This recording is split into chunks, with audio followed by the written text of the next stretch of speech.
Hello everyone, welcome to Teja academy. So guys, ఈరోజు మనము తెలంగాణ రాష్ట్రంలో ఇటీవల 2024లో హైకోర్టు నుంచి ఒక నోటిఫికేషన్ అయితే రావడం జరిగిందండి. అందులో కొన్ని ఉద్యోగాలు ఉండడం వలన వాటిని పేపర్ బేస్డ్ ఓఎంఆర్ బేస్డ్గా కండక్ట్ చేయడం అయితే జరిగింది. ఓకేనా, 2024 అండి. సో రీసెంట్గానే ఇంకా అయిపోలేదు, ఇంకా కూడా జరుగుతున్నాయి, వాటికి షెడ్యూల్ ఉంది ఇంకా. ఓకేనా, మరి అందులో ఎలాంటి క్వశ్చన్స్ వచ్చాయి ఏంటి అనేటువంటి అంశాలైతే ఈరోజు మనం చూద్దాం. చాలామంది అడుగుతున్నారండి. సో ఇటీవల జరిగినటువంటి ఎగ్జామ్కి సంబంధించి ఒక రివ్యూ అయితే ఇవ్వండి అని చెప్పేసి అడుగుతున్నారు. చాలా చాలా ఇంపార్టెంట్ అండి.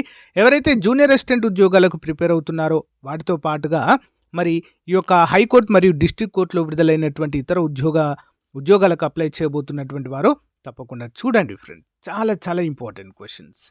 ఓకేనా, లేట్ చేయకుండా కంటెంట్లోకి వెళ్ళిపోదాం. అంతకంటే ముందుగా ఫ్రెండ్స్, మన యాప్లో మనం లాంచ్ చేసినటువంటి తెలంగాణ హైకోర్టు కోర్స్ 399 కోర్స్కి చాలా మంచి రెస్పాన్స్ అయితే ఉందండి. చాలామంది ఇప్పటికే తీసుకున్నారు, పర్ఫెక్ట్ ఫీడ్బ్యాక్ అయితే ఉంది. సో ఈ కోర్స్ కనుక మీరు తీసుకున్నట్లయితే వీటితో పాటుగా టాప్ 25 గ్రాండ్ టెస్ట్లు వస్తాయండి. ఈచ్ మోడల్ పేపర్కి 100 మార్క్స్తో గ్రాండ్ టెస్ట్లు అయితే యాడ్ అవుతూ ఉంటాయండి. సో తప్పకుండా వెంటనే తీసుకోండి. App link in video description. లింక్కు దొరకకపోతే మీరు యాప్ లింక్ అని కామెంట్ పెట్టండి, నేను పంపిస్తాను. ఓకేనా, లేట్ చేయకుండా కంటెంట్లోకి వెళ్ళిపోదాము. ముందుగా చిన్న లైక్ చేయండి ఫ్రెండ్స్. మొదటిసారి చూస్తున్న వారు మాత్రం తప్పకుండా సబ్స్క్రైబ్ చేయడం మాత్రం మర్చిపోవద్దు. ఓకేనా, చాలా చాలా ఇంపార్టెంట్.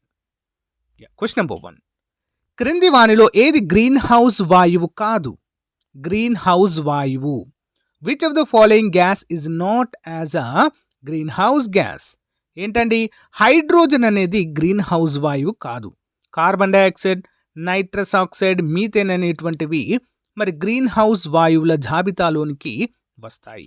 గ్రీన్ హౌస్ వాయువులు అంటే ఏంటి అంటే ఇవి ఎలాంటి చర్యలో పాల్గొనవండి, ఎలాంటి చర్యలో పాల్గొనవు. బొగ్గు పులుసు వాయువులను కూడా అంటారు.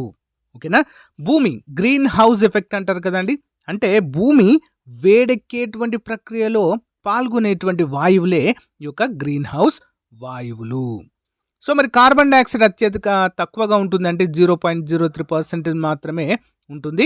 అత్యధికంగా నైట్రోజన్ 72% వరకు అయితే వాతావరణంలో ఉంటుంది. ఓకేనా, ఇంపార్టెంట్. నెక్స్ట్ వన్, ప్రస్తుత సౌర వ్యవస్థలో ఏ గ్రహము అత్యధిక అయస్కాంత క్షేత్రము కలిగి ఉంది? అయస్కాంత క్షేత్రము ఏ గ్రహం కలిగి ఉందండి?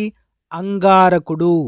ఓకే, అంగారక గ్రహము అత్యధిక మ్యాగ్నెటిక్ ఫోర్స్ అయితే లేదా మ్యాగ్నెటిక్ ఫీల్డ్ అయితే కలిగి ఉండడాన్ని మనమైతే ఇక్కడ చూడవచ్చు. Okay, important question.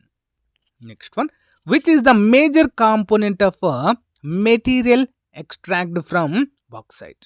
అంటే బాక్సైట్ నుండి ఎక్కువగా వెలికి తీయబడే పదార్థం ఏంటి? సింపుల్గా చెప్పాలంటే బాక్సైట్ అనేది ఏ ఖనిజానికి ముడి పదార్థము అని అడుగుతున్నారండి. ఏంటి? అల్యూమినియం అండి. ఓకేనా, బాక్సైట్ అనేటువంటి ఖనిజము నుండి అల్యూమినియాన్ని తయారు చేస్తారు. సింపుల్, దాన్ని ప్రాసెస్ చేసి వెలికి తీయడం జరుగుతుంది. మరి అల్యూమినియంని ఎక్కువగా మన దేశంలో ఉత్పత్తి చేస్తున్న రాష్ట్రం ఏంటి అంటే ఒడిషా. ఓకే, ఒడిషా రాష్ట్రంలో మరి ఎక్కువగా వీటి యొక్క ఉత్పత్తి అయితే జరుగుతుంది. Important question. నెక్స్ట్ వన్, ఆంధ్రప్రదేశ్లోని ఏ ప్రదేశం అతి ఎక్కువగా బరైటస్ ఖనిజాలకు ప్రసిద్ధి? ఏంటండి? మంగంపేట. మంగంపేటలో ఎక్కువగా బరైటస్ ఖనిజం అయితే ఉంటుంది. నెక్స్ట్ వన్ చూద్దాం. నీరు ఏ ఉష్ణోగ్రత వద్ద మరుగుట మొదలవుతుంది? నీరు ఏ ఉష్ణోగ్రత వద్ద మరుగుట మొదలవుతుంది? ఇక్కడ మరి అభ్యర్థులను కన్ఫ్యూజ్ చేయడానికి క్వశ్చన్ని ఎలా ఇచ్చారు చూడండి ఫ్రెండ్స్. 100 కెల్విన్స్, 100 కెల్విన్స్, కే అంటే కెల్విన్స్, 27 కెల్విన్స్, 37 కెల్విన్స్, 373 కెల్విన్స్ అండి. 373 కెల్విన్స్ ఈక్వల్ టు 100 డిగ్రీస్. ఓకేనా, 100 డిగ్రీ సెల్సియస్. సెల్సియస్ని కెల్విన్లలో 373 కెల్విన్స్గా అయితే కొలుస్తారు. ఓకేనా, అందరు కూడా గమనించాలి, ఎవరు కూడా కన్ఫ్యూజ్ కావద్దు. ఓకే, నీటిని సార్వత్రిక ద్రావణిగా పేర్కొంటామండి మనం. ఓకే, యూనివర్సల్ ఫ్లూయిడ్ అంటాము. తనలో అన్ని ఖనిజాలను కరిగించుకునేటువంటి శక్తి ఉంటుందండి.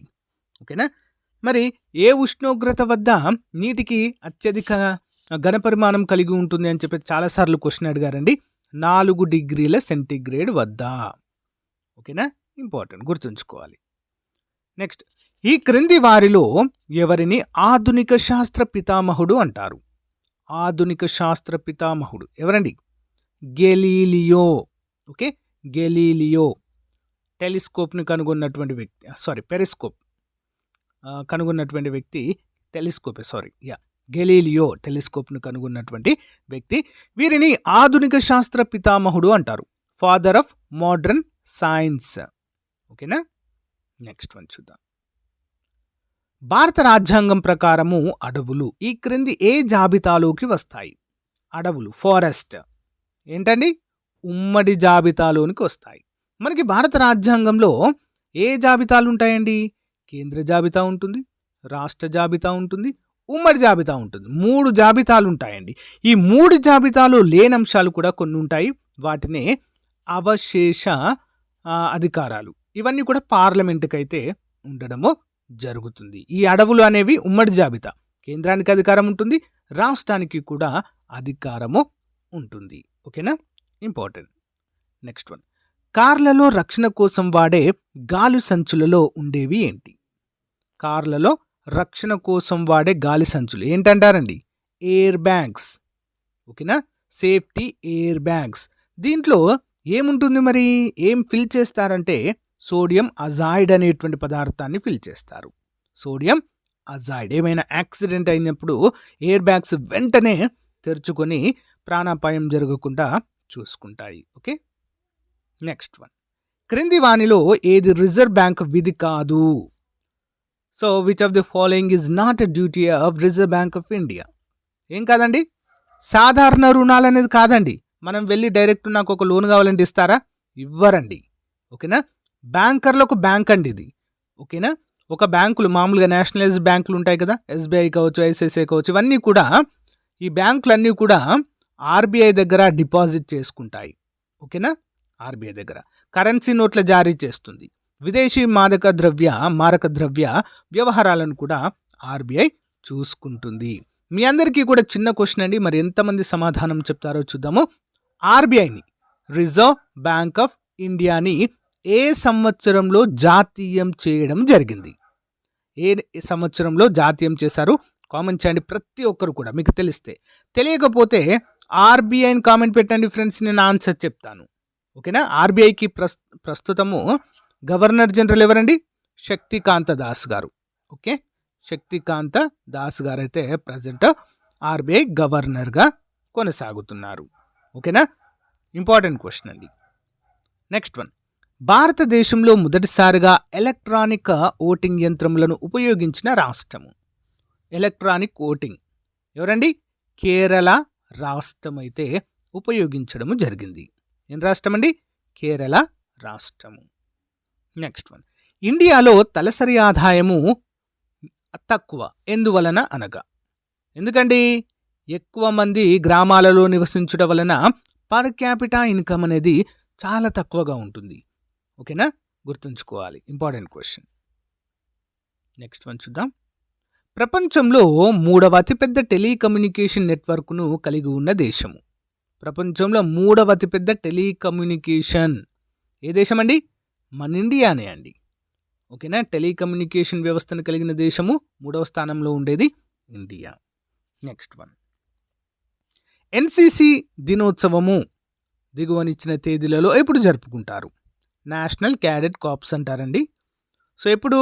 నవంబర్ నెలలో వచ్చే 4వ ఆదివారం రోజును ఎన్సిసి డేగా జరుపుకుంటారు ప్రతి సంవత్సరం. Okay, next one, Shri Arvind Kejriwal resigned for Delhi chief minister post on which date? ఎప్పుడు వీరు రిజైన్ చేశారండి? 14 ఫిబ్రవరి 2014వ తారీఖున రిజైన్ చేయడం అయితే జరిగింది. ఓకేనా, ఇంపార్టెంట్ క్వశ్చన్ అండి. ప్రజెంట్ ఢిల్లీకి, కేంద్రపాలిత ప్రాంతమైనటువంటి ఢిల్లీకి ముఖ్యమంత్రిగానే కొనసాగుతున్నారు. Next, who is the present health minister of union cabinet? So ఇది ప్రీవియస్, ఇది ప్రజెంట్ అయితే కాదండి, ఇది గమనించాలి. గులాం నబీ ఆజాద్ కాదు.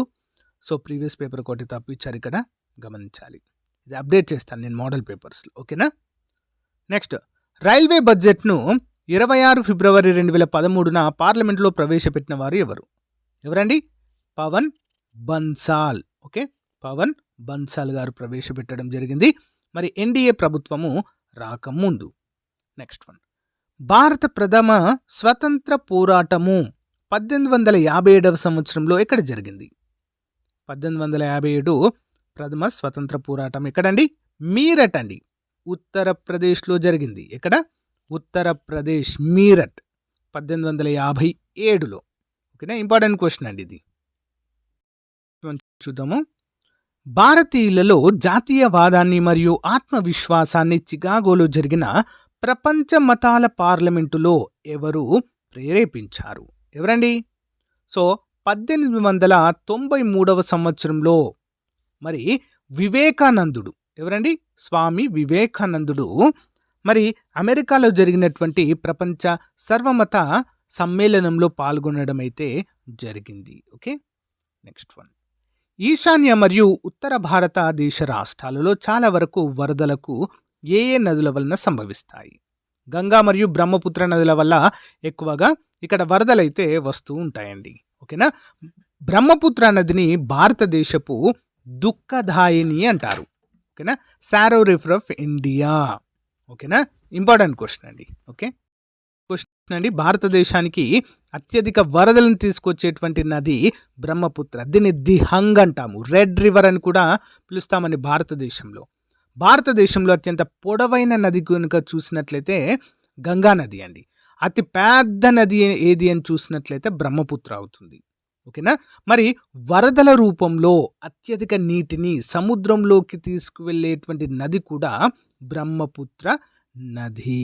ఓకేనా. నెక్స్ట్ వన్, మొదటి ముద్రణా యంత్రాన్ని తయారు చేసిన జర్మనీ దేశస్థుడు ఎవరు? మొదటి ముద్రణ యంత్రము ఎవరండి? So Johannes Gutenberg. Okay, Johannes Gutenberg. ఈయన మొదటిసారిగా ముద్రణ యంత్రం లేదా అచ్చు యంత్రాన్ని తయారు చేసి మొదటిసారిగా ముద్రించిన బుక్ ఏంటి అంటే బైబిల్. ఓకే, బైబిల్ని ముద్రించడం అయితే జరిగింది మొదటిసారిగా ఈ యంత్రంతో. ఓకేనా. నెక్స్ట్ వన్, భారతదేశంలోని ఏ సరస్సులో అత్యధిక పరిమాణము ఉప్పు ఉత్పత్తి జరుగుతుంది? ఉప్పు అండి. ఏంటది? సాంబారు సరస్సు, రాజస్థాన్. ఓకేనా. భారతదేశంలో అతిపెద్ద ఉప్పు నీటి సరస్సు సాంబార్ సరస్సు అండి. ఓకేనా, అతి పెద్దది. ఓకేనా. అతి పొడవైనది ఏంటి మరి? అతి పొడవైనది చిల్కా సరస్సు, ఒడిషాలో ఉంటుంది. చిల్కా. మరి భారతదేశంలో అతిపెద్ద మంచినీటి సరస్సు ఏంటి? వూలార్ సరస్సు, జమ్మూ కాశ్మీర్ మంచినీటి సరస్సు. ఓకేనా, గమనించాలి. నెక్స్ట్ వన్ చూద్దాం. 1951 సంవత్సరంలో మొదటి ఆసియా క్రీడోత్సవాలు జరిగిన దేశము ఎక్కడ జరిగాయండి? మొదటి 1951లో మొదటి ఆసియా క్రీడలు భారతదేశంలో జరిగాయి. అది కూడా న్యూఢిల్లీ. ఓకే, న్యూఢిల్లీలో అయితే జరగడాన్ని చూడవచ్చు. ఫస్ట్ వన్ అవి. నెక్స్ట్ వన్, అమెరికా నుంచి ఐరోపా మరియు ఆఫ్రికా ఖండాలను వేరు చేసేటువంటి సముద్రము పేరేంటి? ఏం సముద్రం వేరు చేస్తుందండి? అట్లాంటిక్ సముద్రము. నెక్స్ట్ వన్, భారతదేశంలో ఈ క్రింది వాటిలో పొడవైన జాతీయ రహదారి ఏది అంటే నేషనల్ హైవే 7. దీన్ని 44గా కూడా కొత్త పేరుగా వ్యవహరిస్తున్నాము, national highway 7. Okay, next one, Adolf Hitler ఏ దేశంలో జన్మించారు? అడల్ఫ్ హిట్లర్ ఎక్కడ జన్మించారండి? ఆస్ట్రియా. అక్కడ జన్మించి జర్మనీలో స్థిరపడడం అయితే జరిగింది. రెండవ ప్రపంచ యుద్ధము జరగడానికి ప్రధాన కారకుడు అడల్ఫ్ హిట్లర్ అండి. ఓకేనా. నెక్స్ట్ వన్, భూకంపాలను అధ్యయనం చేసే శాస్త్రాన్ని ఏమంటారు? భూకంపాలను అధ్యయనం చేసే శాస్త్రాన్ని ఏమంటారండి? సిస్మాలజీ అంటారు. ఓకేనా, సిస్మాలజీ. మరి భూకంపాలు వచ్చినప్పుడు దాన్ని తీవ్రతను కొలవడానికి ఏమంటారండి? దాని తీవ్రతను కొలవడానికి సిస్మోగ్రాఫ్ అయితే ఉపయోగించడం జరుగుతుంది. సిస్మోగ్రాఫ్, దాన్ని రిక్టర్ స్కేల్ పైన కొలుస్తారు. తీవ్రతను తెలిపేది సిస్మోగ్రాఫ్ అండి. ఓకే. నెక్స్ట్ దాన్ని దేనిలో కొలుస్తారంటే రిక్టర్ స్కేల్ పైన కొలవడం అయితే జరుగుతుంది. ఓకేనా, గమనించాలి. ఇటీవల మన తెలంగాణలోని ములుగు జిల్లాలో భూకంపం వచ్చిందండి. రిక్టర్ స్కేల్ పైన 5.2 అయితే చూపించడం కూడా మనము చూడవచ్చు కదా. ఈ 5.2 అనేది ఎలా తెలుస్తుంది మనకు? రిక్టర్ స్కేల్ రీడింగ్ అండి. అది ఎంత తీవ్రతతో వచ్చింది అనేది మనం ఇక్కడ తెలుసుకోవచ్చు. ఓకే. నెక్స్ట్, హిమానినాదాలు లేని ఒకే ఒక ఖండం ఏది? హిమానినాదాలు అంటే ఏంటి? ఏంటి మన మంచు కొండలు కరిగి నీరుగా మారి ఒక నదిలాగా ప్రవహించడమే హిమానినాదాలు. ఎక్కడుండవు మరి? ఆస్ట్రేలియాలో ఉండవండి హిమానినాదాలు. అంటార్కిటికా కంప్లీట్గా మంచే ఉంటుంది. ఆర్కిటికాలో కంప్లీట్గా మంచే ఉంటుంది. మరి ఆసియాలో ఎక్కడ ఉంటుందంటే మన హిమాలయాలండి. ప్రపంచంలోనే అది అతి నవీన ముడత పర్వతాలు అంటారు. అంటే మోడ్రన్, ఓకేనా, నవీన ముడత పర్వతాలు. ఓకేనా, మనకు కూడా ఉంది ఇక్కడ హిమానినాదాలు ఉంటాయి. గంగా, బ్రహ్మపుత్ర, సింధు నదులు ఇక్కడి నుంచే జన్మించాయి హిమానినాదాల నుంచి. బట్ ఆస్ట్రేలియాలో మాత్రము ఒక్క కూడా హిమానినాదము ఉండదు, ఒక్కటి కూడా. ఓకే. నెక్స్ట్ వన్ చూద్దాం. బొగ్గు ఉత్పత్తిలో ప్రథమ స్థానంలో ఉన్నటువంటి దేశం ఏంటి? బొగ్గు, కోల్, చైనా అండి. చైనా టాప్ ప్లేస్లో అయితే ఉంటుంది. The country which occupies first place in producing coal in India. Coal ఏంటండి? చైనా. Next one. భారతదేశంలో బ్రాడ్ గేజ్ రైలు మార్గంలో 2 సమాంతర పట్టాల మధ్య దూరము మీటర్లలో ఎంత? బ్రాడ్ గేజ్ 1.67 మీటర్స్ ఉంటుందండి. ఇదంతా కూడా ప్రీవియస్ పేపర్ అండి, అందరు కూడా గమనించాలి. ప్రీవియస్ పేపర్ ఇది. మరి మనకు 3 రకాల గేజెస్ ఉంటాయండి దేశంలో. ఒకటి broad gauge 1.67 metres. Next metre gauge అండి, ఎగ్జాక్ట్లీ 1 మీటర్ ఉంటుంది. Exactly 1 metre. Next narrow gauge ఉంటుందండి. నారో గేజ్ మీటర్ కంటే తక్కువగా ఉంటుంది. దీన్ని ఏమంటాం మనము? నారో గేజ్ అంటాం. మన భారతదేశంలో అత్యధికంగా వేటిని ఉపయోగిస్తున్నామంటే బ్రాడ్ గేజ్ ఉపయోగిస్తున్నాము. ఓకేనా, మీటర్ గేజ్ చాలా అంటే చాలా తక్కువ. బట్ నానో గేజ్ను కూడా ఉపయోగిస్తున్నాము. ఎక్కడ ఉపయోగిస్తామండి దీన్ని? నారో గేజ్ని అంటే కొండ ప్రాంతాలలో. ఓకేనా, గమనించాలి. Next one. హరిత విప్లవ పితామహుడు ఎవరు? Who is the father of green revolution? ఎవరండి? ఎంఎస్ స్వామినాథన్ గారు. ఇటీవల మరణించాను, లాస్ట్ ఇయర్ 2024లో మరి ఎంఎస్ స్వామినాథన్ గారు మరణించడం అయితే జరిగింది. హరిత విప్లవ పితామహుడు. ఓకేనా, గ్రీన్ రెవల్యూషన్. మరి ప్రపంచంలో మొదటిసారిగా గ్రీన్ రెవల్యూషన్ తీసుకొచ్చిన వ్యక్తి ఎవరంటే నార్మన్ బోర్లాంగ్. హరిత విప్లవాన్ని ప్రపంచానికి పరిచయం చేసిన వ్యక్తి. బట్ మన భారతదేశంలో ప్రవేశపెట్టిన వారు ఎంఎస్ స్వామినాథన్ గారు. ఓకేనా, గమనించాలి. ఈ సంవత్సరాంతరము నాటికి ఏ సంవత్సరం కంటే ముందు ముద్రితమైన కరెన్సీ నోట్లు భారత ప్రభుత్వం చలామణిలో కాకుండా చేస్తుంది? 2005. Next one. మన జాతీయ పతాకం యొక్క వెడల్పు పొడవుల నిష్పత్తి ఎంత? 2:3 ఉంటుందండి. 2:3. మన జాతీయ పతాకాన్ని, మన నేషనల్ ఫ్లాగ్ అండి, తిరంగా. ఓకే, దీన్ని 2:3 అండి. ఓకేనా, 2 ఇట్లా ఉంటుంది, వెడల్పు, పొడవు 3 ఉంటుంది. ఇలా ఉంటుంది మన జాతీయ పతాకం కదా, అందరికి తెలుసు. బట్ సైజ్ దగ్గర కన్ఫ్యూజ్ అవుతారు అందరు కదా. 2:3. దీన్ని రూపొందించిన వ్యక్తి ఎవరండి? పింగళి వెంకయ్య గారు. ఓకేనా. Next one. కోలం అనే అడవి జాతులను ఈ క్రింద చూపబడిన ప్రాంతంలో చూస్తాం. కోలం గిరిజన జాతులండి, ట్రైబ్స్. ఇక్కడ ఆంధ్రప్రదేశ్ రాష్ట్రంలో కోలం. Next one. అతిపెద్ద అడవి జంతువుల సంరక్షణ కేంద్రమైనటువంటి గిర్ అడవి భారతదేశంలో ఎక్కడ ఉంది? గిర్ అండి. ఓకే, గిర్ వన్యప్రాణి సంరక్షణ కేంద్రం ఎక్కడ ఉంది? గుజరాత్లో ఉంటుందండి గిర్. ఓకేనా, చాలా చాలా ఇంపార్టెంట్ క్వశ్చన్ అండి ఇది. గిర్ ఆసియాటిక్ సింహాలు ఉంటాయి ఇక్కడ. గిర్ నేషనల్ పార్క్ అటవీ సంరక్షణ కేంద్రంలో ఆసియా సింహాలు ఉంటాయి, గిర్. నెక్స్ట్. ప్రపంచంలో భారతదేశము విస్తీర్ణం ఆధారంగా డాష్ స్థానాన్ని పొందును. ఏ స్థానంలో ఉంటుందండి? 7th ప్లేస్లో ఉంటుందండి విస్తీర్ణం పరంగా. అతిపెద్ద దేశం ఏంటండి? రష్యా. ఓకే, విస్తీర్ణం పరంగా రష్యా అతిపెద్ద దేశంగా మనమైతే చెప్పుకోవచ్చు. నెక్స్ట్ వన్, మా తెలుగు తల్లికి మల్లెపూదండాను ఆంధ్రప్రదేశ్ రాష్ట్ర అధికారిక గీతంగా ఉంది. దీన్ని వ్రాసిన వారు ఎవరు? సో ఉమ్మడి రాష్ట్రంలో కూడా ఇదే ఉండేది మనకి. ఇప్పుడు అంటే చేంజ్ అయింది తెలంగాణ రాష్ట్రానికి, అఫ్ కోర్స్ అందరికీ తెలుసు. మరి దీన్ని రాసిన వారు ఎవరంటే శ్రీ శంకరం భాడి సుందరం చారి. ఓకే, నెక్స్ట్ వన్, 11వ పంచవర్ష ప్రణాళిక కాలం ఏంటి?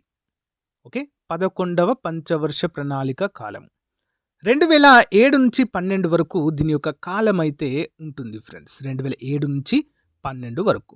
మరి భారతదేశంలో మొట్టమొదటి ప్రణాళికను ఎప్పుడు స్టార్ట్ చేశారండి? ప్రణాళిక కాలము 1951 నుంచి 56 వరకు మొదటి పంచవర్ష ప్రణాళికలను ఇంప్లిమెంట్ చేయడం జరిగింది. 1951 మనకు కరెక్ట్గా అయితే చెప్పుకోవచ్చు.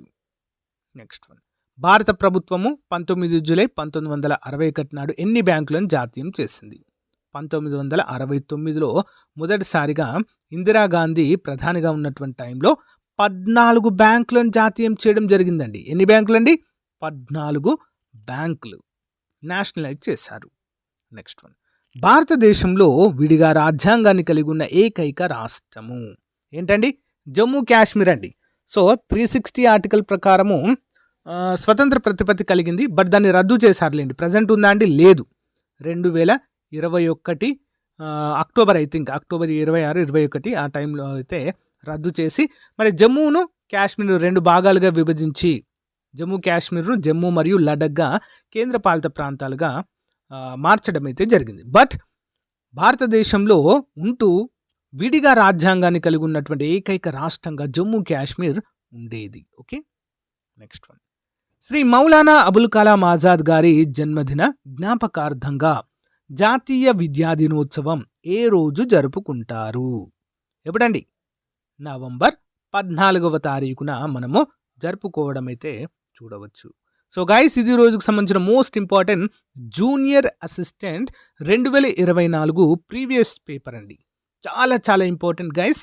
సో నెక్స్ట్ మనం మోడల్ పేపర్స్ కూడా చూడడం అయితే జరుగుతుంది. రెగ్యులర్గా ప్రతి ఒక్కరూ ఫాలో అవ్వండి. మన కోర్స్ కూడా చాలా తక్కువ కాస్ట్లో జస్ట్ 399కే అందజేస్తున్నామండి. సో చాలామంది తీసుకున్నారు, రెస్పాన్స్ మాత్రం చాలా చాలా బాగుంది.